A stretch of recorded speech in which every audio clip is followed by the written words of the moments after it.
जय हिंद दोस्तों, कैसे हैं आप सभी लोग। बहुत बहुत स्वागत है आपका एक बार फिर वेदांत एकेडमी की इस न्यू एमसीक्यू सीरीज में। इस न्यू एमसीक्यू सीरीज के अंतर्गत हमने जो हमारा पिछला टॉपिक था वो वोल्केनो से संबंधित, ज्वालामुखी से संबंधित 10 क्वेश्चंस का था। रिमेनिंग जो 10 क्वेश्चन पार्ट 2 है वो आज हम डिस्कशन करेंगे। तो आइए जल्दी से पार्ट 2 क्वेश्चन 1 को देख लेते हैं। ये प्रश्न आप लोगों के लिए बहुत ही यूजफुल होने वाले हैं।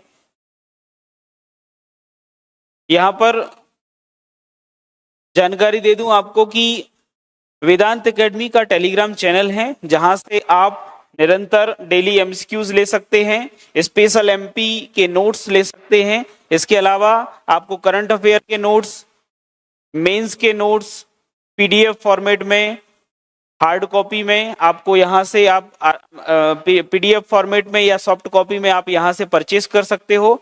तो यहाँ से आपको बहुत सादा मतलब सामान्य तौर पर मटेरियल आपको अच्छे से प्रोवाइड हो जाएगा, तो आप इसको ज्वाइन कर सकते हैं। नेक्स्ट अगर देखें तो यहाँ पर एक और आपके लिए टारगेट 17 दिसंबर रखा गया है एमपीपीएससी प्री के लिए, तो आप इसको भी रिकॉर्डिंग क्लासेस परचेस कर सकते हो। ये भी आप लोगों के लिए बहुत अच्छा मौका है।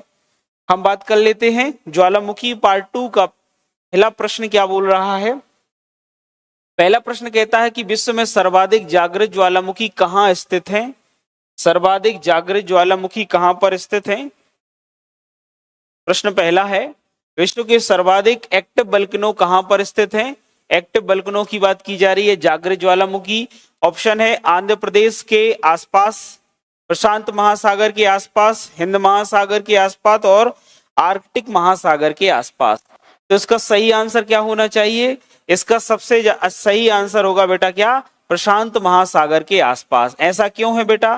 तो हमें पता है कि पैसिफिक रिंग ऑफ फायर, या जिसको कहते हैं प्रशांत महासागर का अग्नि वलय, ये प्रशांत महासागर तटीय पेटी के अगर बात करें दोनों ओर एक रिंग बनती है और उसी रिंग के आसपास सबसे ज्यादा वोल्केनिक इरप्शन हमें देखने को मिलते हैं। ये एक विनाशात्मक प्लेट किनारे की पेटी है जहां पर हम देखते हैं कि प्रशांत महासागर के दोनों तटों पर, यानी अगर बात करें अमेरिका के तट, जापान, फिलीपाइन वाला जो तटवर्ती भाग है, यहाँ पर हमें सबसे ज्यादा वोल्केनिक इरप्शन देखने को मिलते हैं, ज्वालामुखी की घटनाएं देखने को मिलती हैं, एक्टिव वोल्केनो देखने को मिलते हैं। तो इस तरीके से सही आंसर क्या आ जाएगा? इसका बी आ जाएगा। दूसरा देख लेते हैं, मोना लोआ उदाहरण है। मोना लोआ क्या है? तो मोना लोआ एक प्रकार का ज्वालामुखी है।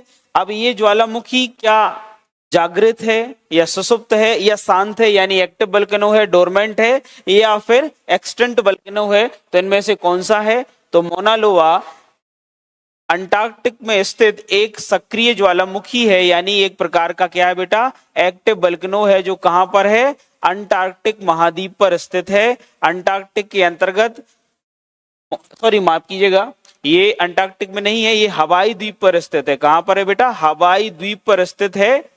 एक प्रकार का एक्टिव वोल्केनो है। कैसा है? एक्टिव वोल्केनो है, हवाई द्वीप पर स्थित है। अमेरिका के नियंत्रण क्षेत्र के अंतर्गत जो द्वीप है, जो पैसिफिक ओशन में स्थित है, उस हवाई द्वीप पर स्थित है मोना लोआ। तो इसका सही आंसर क्या आ जाएगा? मोना लोआ एक एक्टिव वोल्केनो है।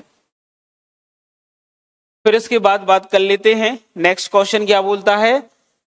इरेबस ज्वालामुखी कहाँ स्थित है? ये बेटा एक पर्वत है, माउंट एरबुश कहते हैं उसको, ये इरेबस लिखा हुआ है। तो इरेबस या माउंट एरबुश, ये माउंट एरबुश जो है ये बेटा है अंटार्कटिक में। कहां पर है ये? अंटार्कटिक महाद्वीप पर स्थित है माउंट एरबुश। माउंट एरबुश कहा गया है कि कहां पर स्थित है? तो आप देखिएगा, जहां पर भी अंटार्कटिक महाद्वीप लिखा हुआ है वही सही आंसर हो जाएगा। तो अंटार्कटिक महाद्वीप पर स्थित है माउंट एरबुश, और माउंट एरबुश पर अगर देखेंगे तो वहां पर एरबुश ज्वालामुखी है। यह एक पैसिफिक ओशन में प्रशांत महासागरीय अग्नि वलय की पेटी की शुरुआत यहीं से होती है, माउंट एरबस से लेकर एंडीज रॉकी से होते हुए अगर हम देखेंगे अलास्का, अलास्का से साइबेरिया, कमचटका और जापानी द्वीप समूह से होते हुए फिलीपाइन के पास जाती है और ये जो है मध्य महाद्वीपीय पेटी से मिल जाती है। तो ये जो चारों ओर एक रिंग बन जाती है वो शुरू कहां से होती है? अंटार्कटिक के माउंट एरबस से ही शुरू होती है, अर्थात यह भी एक प्रकार का ज्वालामुखी क्षेत्र है। इस समय यहां पर भी वल्केनो आते हैं, ज्वालामुखी का उद्गार यहां देखने को मिलता है। नेक्स्ट देख लेते हैं।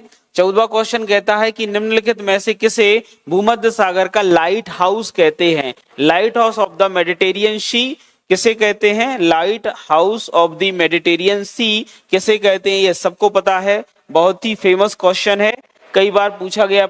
अगर बात करें हमारी अलग अलग पेपर में, अलग अलग एग्जाम में, तो अगर हम बात करें कि कौन सा सबसे अगर बात भूमध्य सागर का प्रकाश स्तंभ, हिंदी में इसको कहते हैं प्रकाश स्तंभ,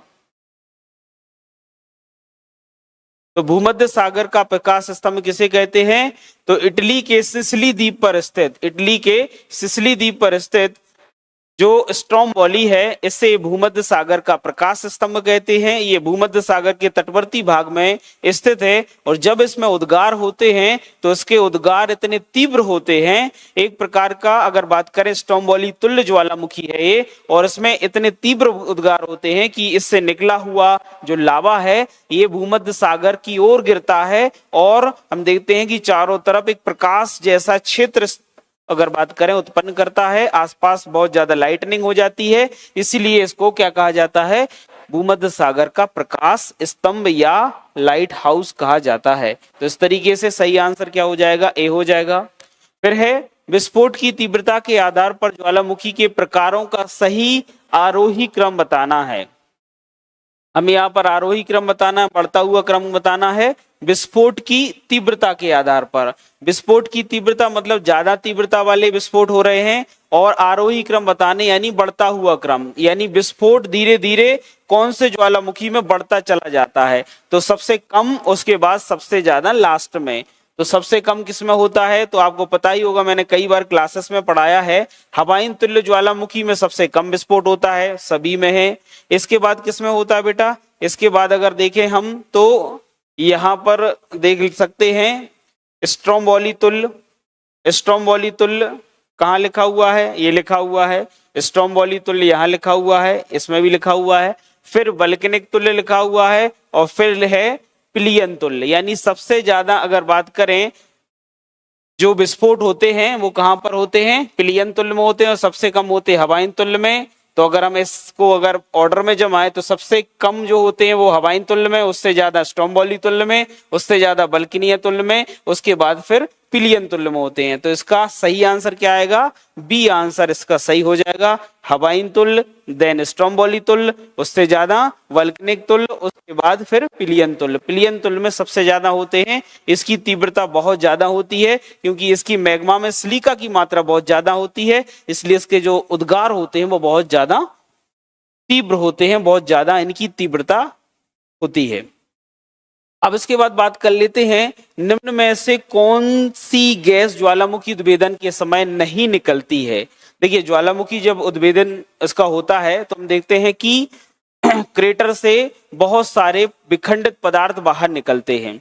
अब ये विखंडित पदार्थ जो ज्वालामुखी का मुख्य क्रेटर है इससे निकलेंगे तो हम देखते हैं कि सबसे पहले गैसियस फॉर्म में कुछ गैसेस निकलती है, जलवाष्प है, जलवाष्प के बाद बहुत सारी गैसें होती हैं। अब इनमें से कौन कौन सी गैसें निकलती हैं तो हमें पता है कि सबसे ज्यादा मात्रा में अगर बात करें यहाँ पर तो CO2 सबसे ज्यादा निकलती है, सल्फर डाइऑक्साइड निकलती है, हाइड्रोजन सल्फाइड निकलती है, नाइट्रोजन के ऑक्साइड्स निकलते हैं, कार्बन मोनोऑक्साइड निकलती है। तो इस तरीके से ये गैसेस निकलती हैं। अब कौन सी गैस नहीं निकलती है तो यहाँ लिखा हुआ है ऑक्सीजन, हाइड्रोजन, अमोनिया और कार्बन डाइऑक्साइड। कौन सी गैस नहीं निकलती है?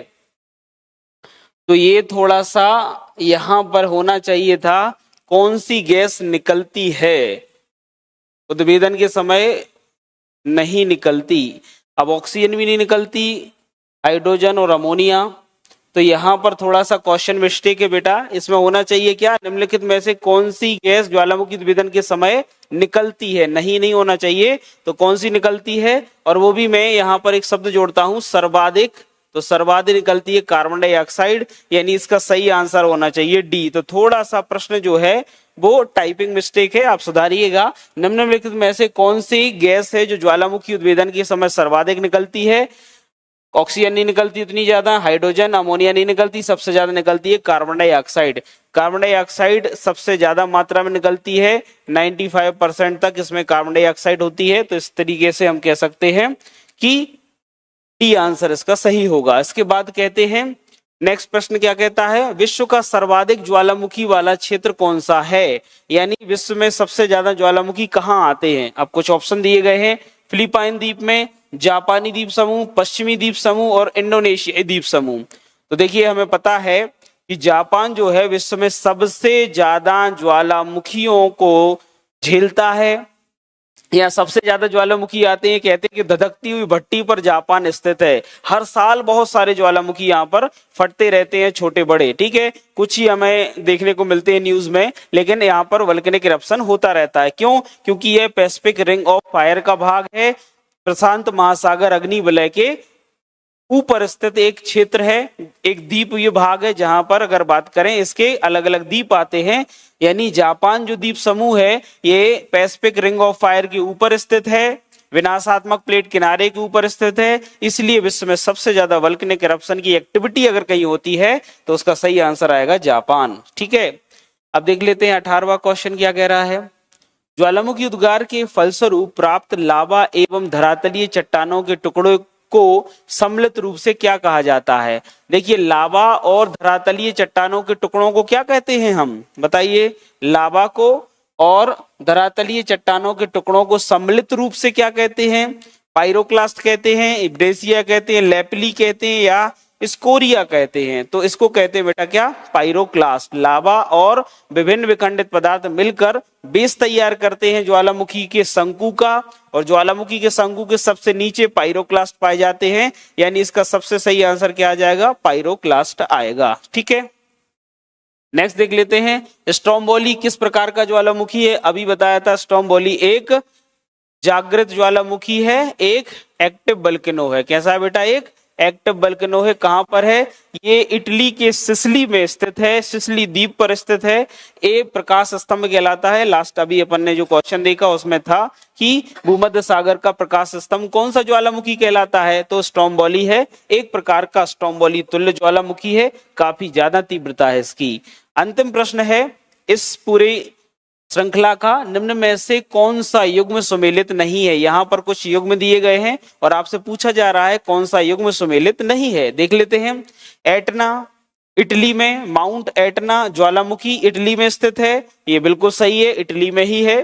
फ्यूजियामा जापान, तो ये भी बिल्कुल सही है। पोपा म्यांमार, माउंट पोपा जो है वो भी म्यांमार में है। क्राकाताओ मलेशिया, देखिए बेटा क्राकाताओ जो है वो कहां पर है, आपको पता होगा। क्राकाताओ कहां पर है, इंडोनेशिया में है। कहां पर है, इंडोनेशिया में है। तो क्राकाताओ इंडोनेशिया में है, यहां दिया हुआ है मलेशिया, यानी सही आंसर क्या आ जाएगा, डी सही आ जाएगा। क्योंकि एटना इटली में, फ्यूजियामा जापान में, माउंट पोपा म्यांमार में ही है। दैट मीन्स कि इसका सही आंसर क्या आ जाएगा, क्राकाताओ जो मलेशिया, इसमें गलत उत्तर हो जाएगा। तो इस तरीके से बेटा हमने ये पार्ट 2 रिमेनिंग 20 क्वेश्चन कर लिए हैं। आई होप आपको अच्छे से समझ में आया होगा। ज्वालामुखी से संबंधित और सारे प्रश्नों की भी आप प्रैक्टिस कर सकते हैं। ये 20 क्वेश्चन आपके लिए काफी यूजफुल रहने वाले हैं 17 दिसंबर के एग्जाम में, तो निरंतर इनका रिवीजन कर लीजिए और चाहे तो और भी एमसीक्यूज लगा सकते हैं। आज की इस लेक्चर में इतना ही। नेक्स्ट जो हमारा वीडियो रहेगा ये कोई दूसरे टॉपिक पे रहेगा। तब तक के लिए बहुत बहुत धन्यवाद बेटा, ख्याल रखें अपना। थैंक यू वेरी मच, जय हिंद।